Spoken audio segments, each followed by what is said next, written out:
Позапрошлый год у нас была первая тренировка на нем.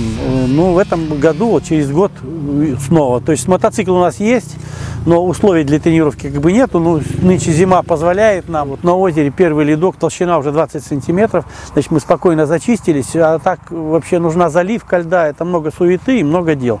Поэтому мы как бы так вот по-легкому собрались и по-легкому начали тренироваться.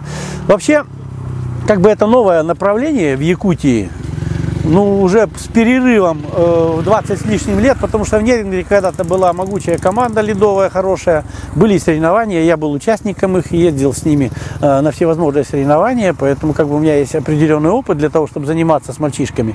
Вот. Но многим нашим мальчишкам это очень интересно. Некоторые сели вообще первый раз, впечатлений масса, глаза квадратные, сердце выскакивает, голоса нету из-за адреналина,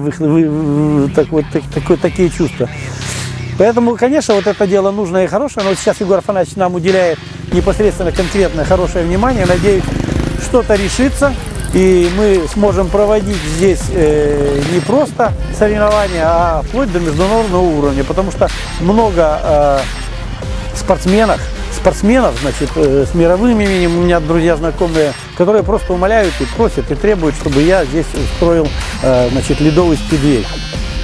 А сейчас хочу подготовить как-то, хотя бы показать, научить каким-то азам своих молодых гонщиков, совсем молодых, мальчишки тут и 14, и 15 лет пробуют проехать. Это очень интересно, я говорю, что они впечатлений масса, но многие боятся, потому что шип впечатлительно выпирает из колеса аж на 3 сантиметра, 2,8, если быть точным. Поэтому вот такие вот на сегодняшний день у нас планы.